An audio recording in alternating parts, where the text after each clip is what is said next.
नमस्कार प्रेक्षकांनो, तुही रे माझा मितवा या मालिकेच्या येणाऱ्या भागामध्ये जबरदस्त असा ट्विस्ट येणार आहे. तर प्रेक्षकांनो, आपण बघितलं इथे आता वल्लरीला ईश्वरीचा वाढदिवस हा खूपच जास्त खराब करायचा आहे आणि नुसता तिचा वाढदिवस इथे आता कॅन्सल करायचा नाही आहे, तर तिच्या वाढदिवसाच्या दिवशी असा काही तमाशा करायचा आहे की अर्णवच्या आयुष्यातून ईश्वरीला कायमचं दूर करायचं आहे.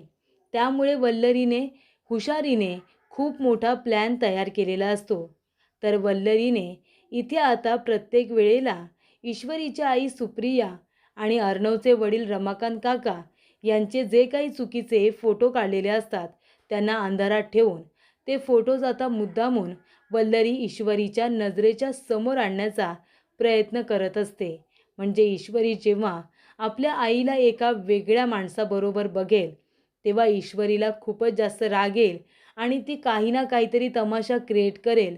नाहीतर ती इथे आता त्या फोटोबद्दल अर्णवजवळ बोलेल आणि जेव्हा अर्णवला कळेल की त्या फोटोमध्ये असलेली बाई दुसरी तिसरी कुणी नसून सुप्रिया आहे, तेव्हा खऱ्या अर्थाने अर्णवच्या समोर सत्य येईल की त्याच्या आईच्या आत्महत्या करण्यामागे आणि त्यांचं हसतं खेळतं कुटुंब उद्ध्वस्त करण्यामागे ज्या बाईचा हात होता ती बाई दुसरी तिसरी कुणी नसून सुप्रिया आहे हे सगळ्यांना कळेल. आणि तेव्हा अर्णवच्या मनामध्ये ईश्वरीबद्दल आणि तिच्या कुटुंबियांबद्दल इतकं विष असेल की अर्णव स्वतःहून ईश्वरीला या घरातून बाहेर हकलून देईल असा वल्लरीचा प्लॅन असतो प्रेक्षकांनो. आणि म्हणूनच तिने येणाऱ्या भागामध्ये इथे आता अर्णवने ईश्वरीसाठी खूपच छान असा साडीपासून एक ड्रेस डिझाईन केलेला असतो आणि तो ड्रेस आता एका बॉक्समध्ये असतो ईश्वरीसाठी सरप्राईज म्हणून. आणि प्रेक्षकांनो, तेव्हा वल्लरीने त्या आता बॉक्समध्ये त्या ड्रेसमध्येच सुप्रिया आणि रमाकांत काका यांचा फोटो आता लावून ठेवलेला असतो. जेव्हा ईश्वरी तयार होण्यासाठी तो ड्रेस घालायला जाईल तेव्हा प्रेक्षकांनो, तो ड्रेस आता घालायच्या आधी तो फोटो तिच्या नजरेत पडेल आणि मग ते फोटो बघितल्यानंतर ती इतकी चिडेल, इतकी रागवेल की मग काय होईल, अर्णवबद्दल तिच्या मनात गैरसमज निर्माण होईल. तिला वाटेल की ड्रेस तर अर्णव सरांनी दिला आहे, मग त्याच्यामध्ये टाकलेले फोटोसुद्धा अर्णव सरांनीच दिलेले असतील. आणि तेव्हा प्रेक्षकांनो, ईश्वरी आता लवकरच खूप जास्त कन्फ्यूज होईल असं वल्लरीला वाटत असतं. पण प्रेक्षकांनो, तसं काही होत नाही. येणाऱ्या भागामध्ये आता वल्लरीने ईश्वरीच्या ड्रेसमध्ये फोटो ठेवलेले असतात. तर मामांनी योग्य वेळेला ड्रेसमधून फोटोज गायब करून इथे आता खूप मोठा अनर्थ हा टाळलेला असतो. त्यानंतर प्रेक्षकांनो, अर्णवने सुद्धा एक महत्त्वाचा निर्णय घेतलेला असतो. तर अर्णवने ईश्वरीच्या वाढदिवसाच्या दिवशीच ईश्वरीच्या बोटामध्ये अंगठी घालून तिला इथे खऱ्या अर्थाने प्रपोज केलेलं असतं.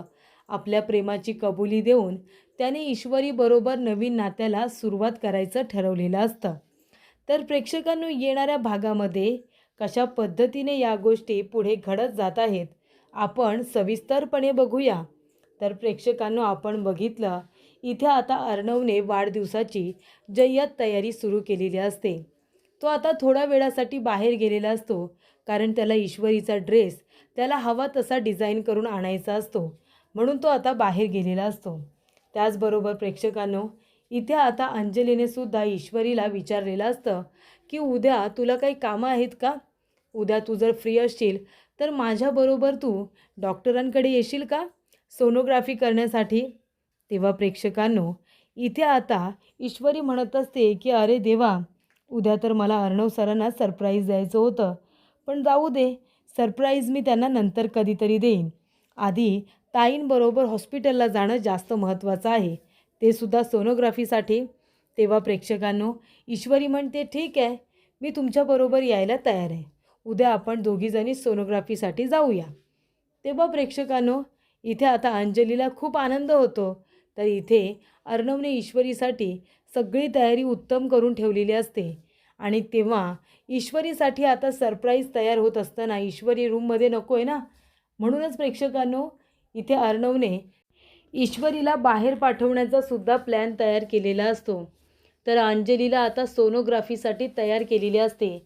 तेव्हा सकाळी इथे आता ईश्वरी उठलेली असते. छान तयार वगैरे झालेली असते. ती अर्णवला आता बघते आणि म्हणत असते की सर, आज माझा वाढदिवस आहे आणि माझी मनापासून इच्छा होती की आजच्या दिवसामध्ये मला पहिलं विश तुम्ही करायला हवं होतं सर. तेव्हा ईश्वरी म्हणते, पण काही हरकत नाही. तुम्हाला यावर्षी माहिती नाही आहे की माझा वाढदिवस आहे, पण पुढच्या वर्षी तुम्हाला नक्की माहिती असेल आणि तेव्हा तुम्ही दणक्यात माझा वाढदिवस साजरा कराल, मला पूर्ण विश्वास आहे सर. तेव्हा ईश्वरी म्हणते, पण एक गोष्ट मला कळत नाही आहे, माझा वाढदिवस आहे, माझ्या आईवडिलांना, त्याचबरोबर नमूताई आत्याला तर माहिती आहे, मग त्यांनी अजून कुणीच मला इथे बर्थडे विश कसं नाही केलं? हे लोक काय मला विसरून गेले की काय? तेव्हा प्रेक्षकांनो, इथे आता ईश्वरी म्हणत असते की अजून माझ्या घरून मला फोन कसा आलेला नाही आहे. तर इथे हे सगळं प्लॅनिंग अर्णवने केलेलं असतं. ईश्वरीला कुणीच वाढदिवसाच्या शुभेच्छा द्यायच्या नाही. आपण सगळेजण विसरलो आहे, आपल्या कामामध्ये आपण बिझी आहोत असं आता ईश्वरीला सातत्याने दाखवायचं. तेव्हा प्रेक्षकांनो, ईश्वरी आता सगळ्यांजवळ हसून खेळूनच वागत असते, पण तिला असं वाटत असतं की अजून एकाला तरी कळलं असतं ना की माझा वाढदिवस आहे ते. इथे तर कुणालाच माहिती नाही आहे माझा वाढदिवस आहे, कुणी मला विशच करत नाही आहे. त्यानंतर प्रेक्षकांनो, अंजली आता म्हणत असते, ईश्वरी आपण निघूया का? मला सोनोग्राफीसाठी जायचं आहे. तेव्हा इथे ईश्वरी म्हणते, हो चला चला ताई, चला मी येते ना तुमच्याबरोबर. तेव्हा इथे ईश्वरी आणि अंजली दोघीजणी आता सोबत सोनोग्राफीसाठी गेलेले असतात. तेव्हा प्रेक्षकांनो, इथे आता अंजलीची सोनोग्राफी होत असताना आता तिला बाळ व्यवस्थित दिसत असतं. तेव्हा प्रेक्षकांनो, सोनोग्राफी तर आता व्यवस्थितरित्या झालेली असते. तेव्हा इथे ईश्वरी म्हणत असते की आज तर मला अर्णव सरांना सरप्राईज द्यायचं होतं, कारण आज माझा वाढदिवस आहे आणि आज मला बरोबर वाढदिवसाच्या दिवशीच अर्णव सरांना प्रपोज करायचं होतं आणि माझा वाढदिवस हा मला अगदी आयुष्यभरासाठी इथे मेमोरेबल बनवायचा होता, असं ईश्वरीने ठरवलेलं असतं. पण आता सोनोग्राफीसाठी ती आल्यानंतर हॉस्पिटलमध्ये थोडा वेळ तर गेलेलाच असतो ना. तेव्हा ईश्वरी म्हणते की मला लवकर लवकर घरी जायला हवं, म्हणजे मला हवी तशी मनाप्रमाणे तयारी करता येईल. रात्री तर मी स्वप्नामध्ये अर्णव सरांना प्रपोज केलेलंच आहे आणि अर्णव सर मलासुद्धा आय लव्ह यू टू म्हणालेत, पण मला आता खरोखर त्यांना जागेपणीसुद्धा माझ्या मनातली गोष्ट सांगायची आहे. मला त्यांना प्रपोज करायचं आहे, ते सुद्धा अगदी इथे ईश्वरी स्टाईलमध्ये. तेव्हा प्रेक्षकांनो, ईश्वरीला घाई लागलेली असते. तोपर्यंत अर्णवने सगळी तयारी केलेली असते, सेटअप लावलेला असतो. तेव्हा तो अंजलीला मेसेज करतो आणि म्हणतो, ताई आता मीच इंदोरला घेऊन घरी आलीस तरी चालेल. तेव्हा अंजली म्हणते, ईश्वरी अगं आता घरी चल, मला कसं तरीच होतं आहे, मला आरामाची गरज आहे. तेव्हा ईश्वरी म्हणते, हो चला ना, चला ताई, चला. आता तशी सोनोग्राफी व्यवस्थितरित्या झाली आहे. तेव्हा प्रेक्षकांनो, घरी आल्यानंतर इथे आता ईश्वरी बघते तर काय, सगळेजण सरप्राईज असं जोरात ओरडतात. कारण का, तर इथे अर्णवने आता ईश्वरीचा वाढदिवस म्हणून सगळे इंदोरी पदार्थ बनवलेले असतात. सगळी इंदोरी लोकांना तिथे त्याने बोलावलेलं असतं. अर्णव म्हणतो, आता वाढदिवसानिमित्त आपण सगळेजण इंदोरला जाऊ शकत नाही, पण मी छोटंसं इंदोर इथेच घेऊन आलो. तुला आवडलं का हे सरप्राईज? तेव्हा इथे ईश्वरी म्हणते की खूप, मला हे सरप्राईज खूप जास्त आवडलं आणि त्याचबरोबर मला एवढं मोठं सरप्राईज याआधी कुणीच दिलं नव्हतं. तुम्हीच मला इतकं मोठं सरप्राईज दिलेलं आहे. तेव्हा प्रेक्षकांनो, पहिल्यांदा इथे आता महत्त्वाची गोष्ट घडलेली असते आणि ती म्हणजे इथे ईश्वरीचं औक्षण दुसरं कुणीही करत नाही, तर अर्णवने स्वतः आपल्या बायकोचं औक्षण केलेलं असतं.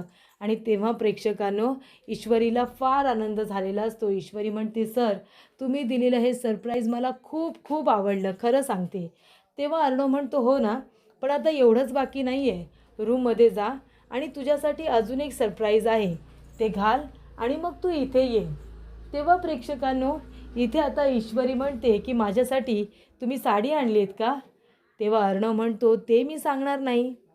सरप्राईज तुझ्यासाठी आहे, तू रूममध्ये जा आणि छान आता तयार होऊन ये. तेव्हा प्रेक्षकांनो, इथे आता ईश्वरीला खूपच जास्त आनंद झालेला असतो. इथे आता इंदोरी पदार्थ आणि ते सुद्धा सगळे इंदोरचे लोक त्या ठिकाणी आलेले असतात आणि तिच्या आवडीचे सगळे पदार्थ आता इथे मुद्दामूनच अर्णवने ठेवलेले असतात.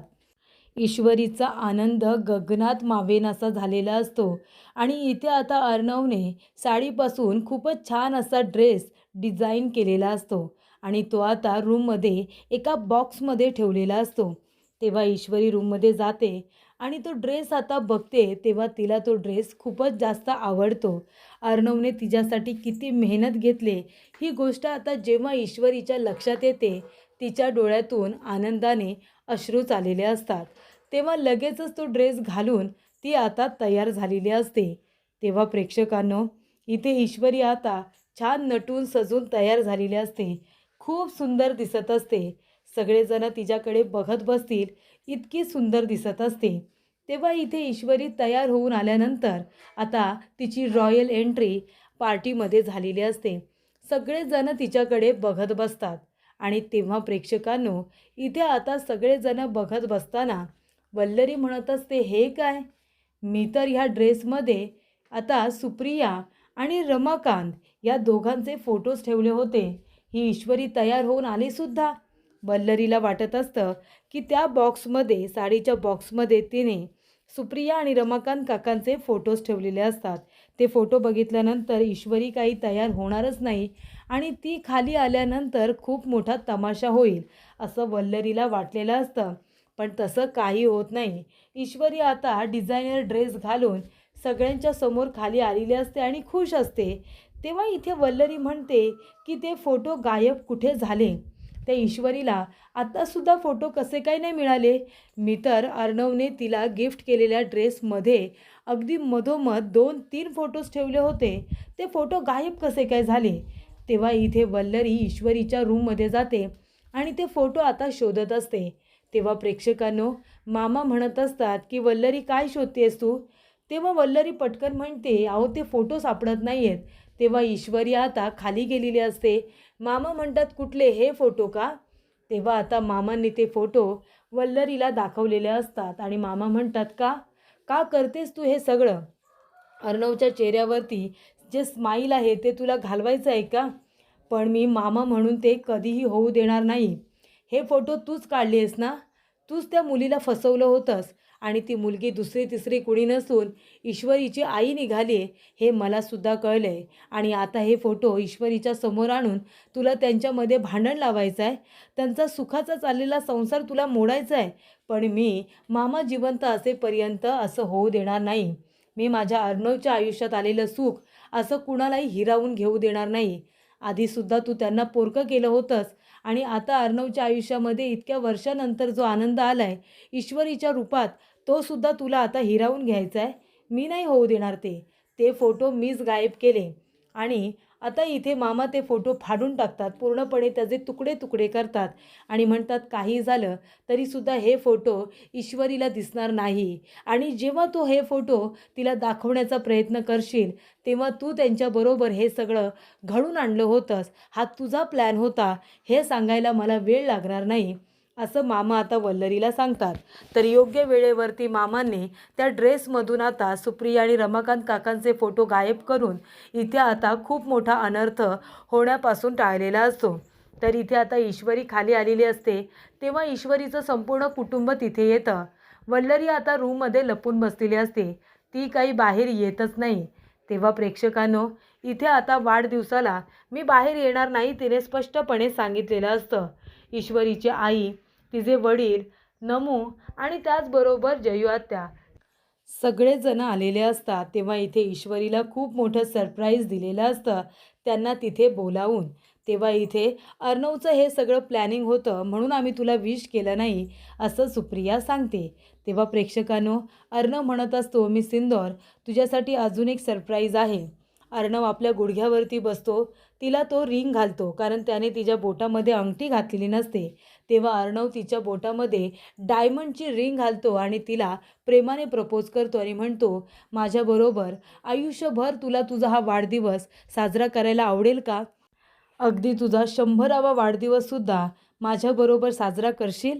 तेव्हा इथे ईश्वरी म्हणते की माझ्या मनातलं बोललात तुम्ही, अगदी माझ्या मनातलं. मला माझ्या आयुष्यातला प्रत्येक क्षण तुमच्याबरोबर घालवायला नक्कीच आवडेल. मी इथे 100वाच काय, 7 जन्म जर मला मिळाले ना तर साथी जन्म मला तुमच्याबरोबर राहायला आवडेल आणि तुमच्याबरोबर माझा आणि तुमचा दोघांचाही वाढदिवस साजरा करायला आवडेल, असं ईश्वरी अर्णवला म्हणते आणि अर्णवने प्रपोज केल्यानंतर ती त्याला मनापासून होकार देते.